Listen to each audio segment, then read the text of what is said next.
Hello friends.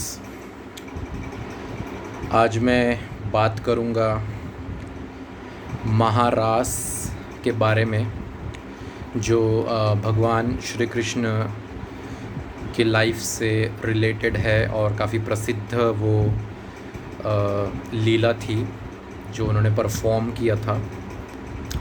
लेकिन आज मैं ऐसे ही यूट्यूब पे जस्ट देख रहा था महारास के बारे में, और लोगों ने ऐसा भद्दा सा मजाक कर लिया है उस लीला के बारे में, उस लीला को लेकर, कि लाइक शर्म आती है वो देख के।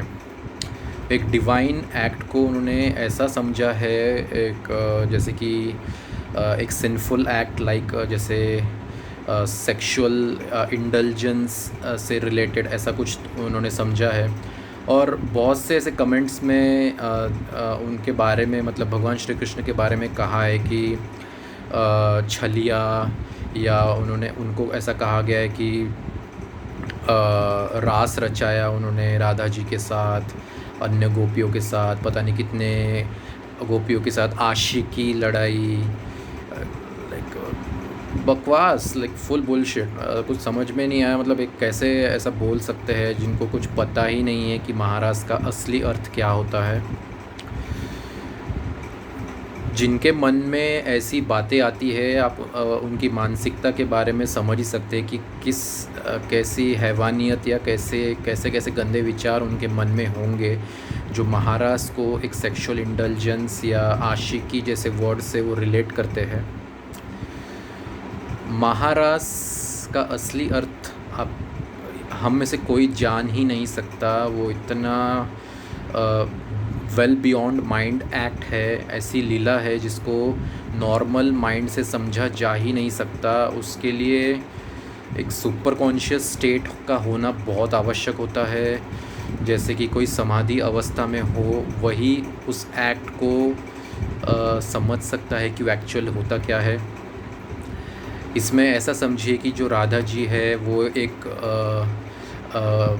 बॉडी है, और श्री कृष्ण जी उनको परमात्मा ऐसा समझिए। और इस एक्ट को, जो महाराज को, ऐसा समझिए कि बॉडी का परमात्मा से मिलन, या आत्मा जो है, जो शरीर के अंदर वास करती है, उसका परमात्मा, आत्मा का परमात्मा से मिलन, यही महारास लीला का अर्थ है। जो मिलन है वो ऐसा स्टेट है कि भक्त भगवान के लिए तड़पता है, और यहाँ तक कि भगवान भी भक्त के लिए तड़पते हैं। वो ऐसी अवस्था होती है कि भगवान खुद भक्त के दास बन जाते हैं। और वो ऐसी स्टेट होती है, ऐसी सटल सी स्टेट होती है जहाँ सिर्फ प्रेम ही प्रेम होता है, जहाँ भक्त और भगवान में कोई अंतर नहीं रह जाता। भक्त भगवान के पैर पड़ने लगता है और भगवान भक्त के पैर पड़ने लगता है। ये कुछ ऐसी अवस्था है जहाँ कोई अंतर नहीं रह जाता।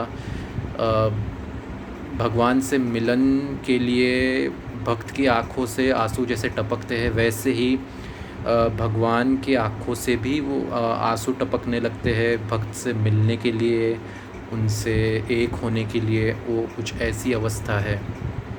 ये जो प्रेम वर्ड है, ये महारास लीला से में संबंधित वर्ड है। इसे आशिकी जैसे फालतू तुच्छ वर्ड से रिलेट किया ही नहीं जा सकता। ऐसे लोगों की जो घटिया सोच है उनको मैं क्या बोलूँ, जस्ट यूज़लेस थॉट्स है। उनकी मानसिक स्थिति ठीक नहीं होती है, इसलिए वैसे फालतू के विचार करते हैं, जिनको कुछ पता ही नहीं है, जिनकी हैसियत ही नहीं है जानने की कि महाराज जैसा जो दिव्य एक्ट है, डिवाइन एक्ट है, वो समझने के लिए आपको अपने मन को समझना ज़रूरी है। जो मन को समझेगा वही ऊपर सुपर कॉन्शियस स्टेट के ऊपर जाएगा, समाधि अवस्था में जाएगा, वही वो इस डिवाइन एक्ट को समझ पाएगा। और कोई ज़रिया ही नहीं है समझने का कि ये महारास लीला को समझने का, और कोई दूसरा वे है ही नहीं। जब कोई समाधि अवस्था में जाएगा तब उसे समझ में आएगा, वो तब भगवान से एक रूप फीलिंग आएगी उसमें, जब वो समाधि की अवस्था में जाएगा। और यदि आप में से कोई किसी ने कोई योगी से मिला हो या कोई मेडिटेशन प्रैक्टिशनर से मिला हो जिसने समाधि अनुभव किया हो, उसी से पूछिएगा कि समाधि में एक्चुअली क्या फीलिंग आती है, वही आपको बता पाएगा। और जब आप सुनोगे उसका एक्सप्लेनेशन तो वही एग्जैक्ट एक्सप्लेनेशन महारास लीला से रिलेटेड रहेगा, वही हूबहू वही एक्सप्लेनेशन रहेगा।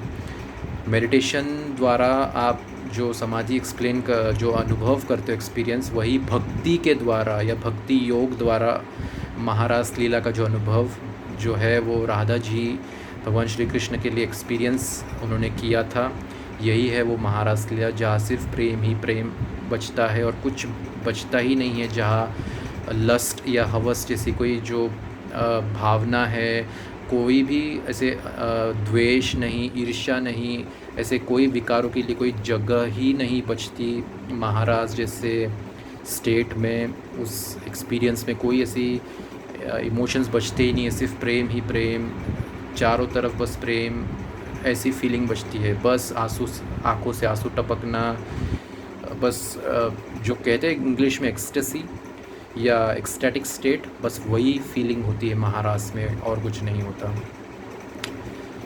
तो यही था आज का वीडियो कि कुछ मूर्ख लोग उनको कुछ महारास का कुछ असली अर्थ पता नहीं है, जो सिर्फ सेक्स के बारे में सोचते रहते, इसलिए उनको महारास सिर्फ एक सेक्सुअल एक्ट जैसा ही लगता है। जब वो सेक्स के आगे ही नहीं सोच पाएंगे तो उनको महारास का असली अर्थ कैसे समझ में आएगा। तो यही है महारास लीला का असली मीनिंग। आई होप मैं उस लेवल का तो नहीं हूँ कि मैं भगवान श्री कृष्ण के डिवाइन एक्ट को मैं एक्सप्लेन कर सकूँ, लेकिन जितना मैंने ग्रास्प किया, जस्ट 0.1%, उतना मैंने सिर्फ एक्सप्लेन करने की चेष्टा की। बस इतना ही मैं कहूँगा। कोई मैं धृष्टता नहीं करना चाहता कि मैं इतना कोई ग्रेट इंसान नहीं हूँ कि मैं उनको एक्सप्लेन कर सकूँ। जितना मैंने ग्रास्प किया बस मैंने उतना ही एक्सप्लेन किया। तो आई होप ये 0.1% का नॉलेज आपको थोड़ा सा पसंद आया होगा। यदि पसंद आया होगा तो प्लीज़ मेरा चैनल सब्सक्राइब करना मत भूलिएगा। तो मिलते हैं अगले वीडियो में एक नए टॉपिक के साथ। Thank you so much and जय श्री कृष्णा।